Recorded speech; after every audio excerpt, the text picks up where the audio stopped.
the women out there that can relate to me and my story and relate to this idea where you're just exhausted because you're the restorer.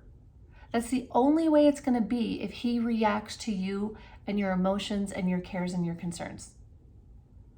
When what he should be doing is rising and being a leader and a cherisher and helping create a plan that listens and goes, okay, yeah, what could we do better together?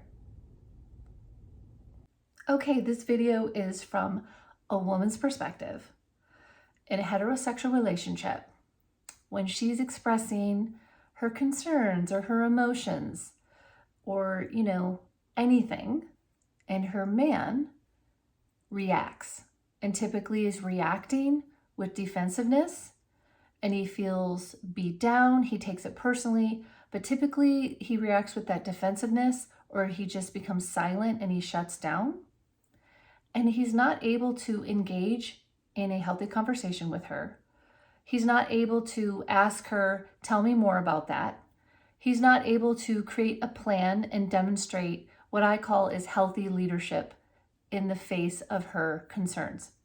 So what ends up happening is the woman doesn't feel seen, and this really wears down her ability to just really open it up to him, feel safe, open up to him in the bedroom. Because for women, after the fairy tale stage, we don't get turned on by your naked body prancing around the room. No, we get turned on by you seeing us, attending to our cares and concerns, being a stable force in the midst of some emotions we may be having. And it's a total turnoff, and we don't feel seen and loved or cherished when you're just defensive all the time and reacting. That kind of behavior is what I would call, I'm just going to call it straight out, it's immature. It's a man who's choosing not to grow up, and he's choosing not to hear her, and he's going to blame her because he's going to just be like, she's quit having sex with me. She, that's pretty much what they say. She quit having sex with me.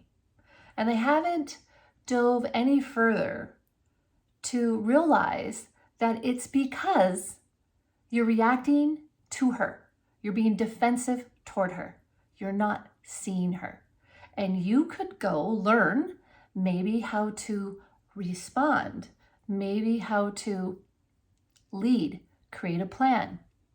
Maybe that is an option rather than just blame and then expecting her to show up for you. So I dove deeper in this to really understand it, because in a former relationship, this issue was happening with me. And because obviously I'm a coach and I know healthy communication, I, for a long time, chose to just see him, observe him being reactive and defensive. And I just kept cool, kept calm, and I stayed in my healthy, conscious space. And I didn't let him steal my power. I didn't let him steal my joy. I continued on with my life because I have a very healthy inner life. I can have joy in the midst of him acting, I'll call it immature, being defensive, whatever. And so I took that opportunity to become my best me, that I could really, like Buddha, who was under the Bodhi tree, and he said the demons came, and I realized it was all mindset. I could choose to not be affected by them. That's exactly what I did. I chose to do that. I could rise above. But over time, I realized that even with me rising above, he didn't change. I think sometimes men can change. And what I mean by change is decide to be mature, evolve, and recognize, oh, all I do is react. Maybe there's another way. Maybe there's another way to inspire romance. Maybe I am the one who can inspire romance. Okay, so there are men who don't take responsibility for that, who don't realize the incredible role they could play if they learned some leadership and cherishing, is what I like to call it, in a nutshell. A woman wants leadership and cherishing. So I had this discussion with my ex, and I basically asked him because he understood. We had very good conversations where he heard me and where I basically explained how, what do you think about this? The masculine has testosterone, that's performance driven. Women have nurturance, estrogen. And we can both bring it in the workplace for sure, but there's got to be a time for the woman to relax into her femininity. And the place where we really want to do that is in our home and in our relationships. For heterosexual women, we want to flourish in our femininity there. And the world operates off of masculinity energy. So all day long, we have to put our masculine hat on, hoping that at least at home, we can have that feminine space.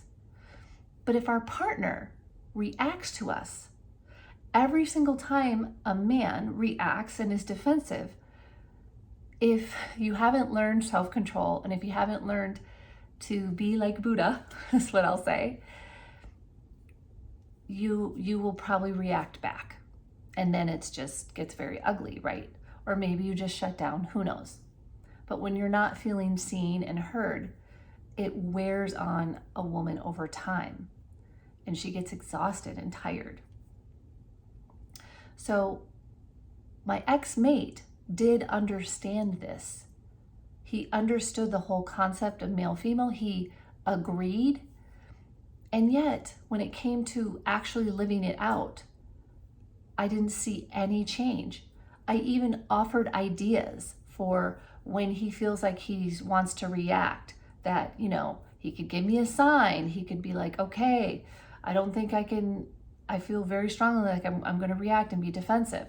And we even reached a point where when he did get defensive, I could pause and say, okay, let's just pause for a second here.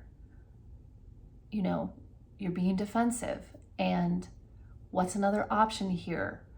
And he seemed to be able to do it sometimes, and then he just could never do it on his own.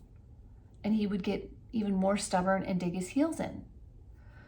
So that's when I basically said, I have to break up with you because I just don't want to deal with this, what I would call immaturity, for the rest of my years. I just would rather be alone. It's that heavy feeling.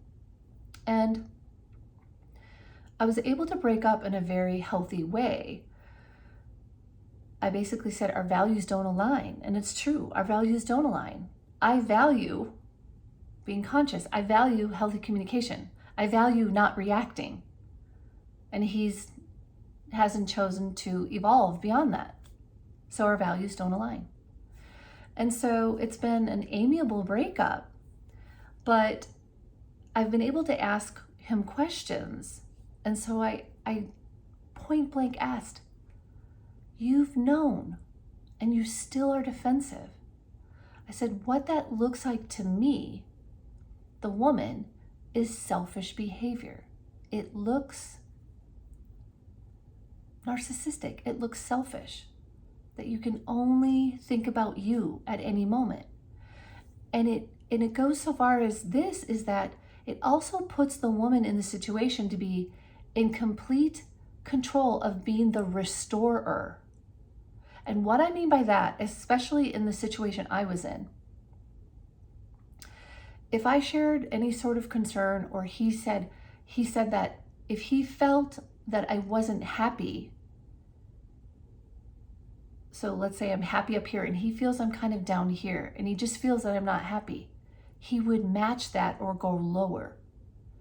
And I said, well, yeah, I experienced that with you. Why did you keep doing that when you knew that is the exact opposite of what you had learned and what you knew that I needed? And he said, as protection, to protect himself. And I said, yeah, thank you for sharing that, because that is exactly what I think every man is doing. Thinking he's protecting himself. And what you're really doing is you're not protecting yourself at all. You're actually laying yourself open for a very unhappy partner, wife, who will eventually leave you if she gets strong enough. You don't have to protect yourself. When you go lower in this protection mode, you actually look selfish, unattractive, and you've totally shut off your wife. And where's the romance in that? Where's nurturing her garden so that she blossoms and just opens up to you? That puts her in the position to always restore. And that's what I shared with him. If you do that, and he had done that our entire relationship. And again, like I said, I took the opportunity to become like Buddha. But after a while, you're like, why am I, you know what? You have a responsibility too. I'd rather be on my own. I would rather be on my own than deal with that. Because honestly, you're not inspiring me to even want to be with you in the bedroom with that behavior. So he understood that. And when I told him, your protecting yourself looks like selfishness to me. Does that make sense? He said yes. It did make sense to him. He did see it. Now, we've created some understanding, right? But I'm telling you, I had created an understanding with this man many times. And tomorrow or the next day, he will forget all of this happened and it repeats. So after years and years and years, 9, you realize there's not enough effort and interest in making it better. So yeah, would have I loved for him to choose to mature? Yeah, but he chose not to. So now, I've moved on. So I just wanted to share that. And I'm curious of the women out there that can relate to me and my story and relate to this idea where you're just exhausted because you're the restorer. That's the only way it's going to be if he reacts to you and your emotions and your cares and your concerns. When what he should be doing is rising and being a leader and a cherisher and helping create a plan that listens and goes, okay, yeah, what could we do better together? I have yet to hear a man who complains on my YouTube channel in the comments that is like this type of man who is honestly thinking he's having to protect himself, but he's actually being selfish and he's not standing up in his leadership and cherishing. I would love to see more men wake up to this and converse with me and get coaching. If you're a woman that's dealing with this, I'm here. I can help you build you up and take care of you and get strong in you and confident in you. And that is such a thrill. It's the greatest thrill in my life. But yeah, I've coached men too. I would love to coach men. I coached a men's group a couple years back. I only coached men to fully understand them. And they were all good guys, but none of them were standing up in their leadership. And they were receptive to hearing how to stand up in their leadership. And I'd love to see that. So anyway, thank you. I just wanted to share off the cuff, and I hope to hear from you. Reach out.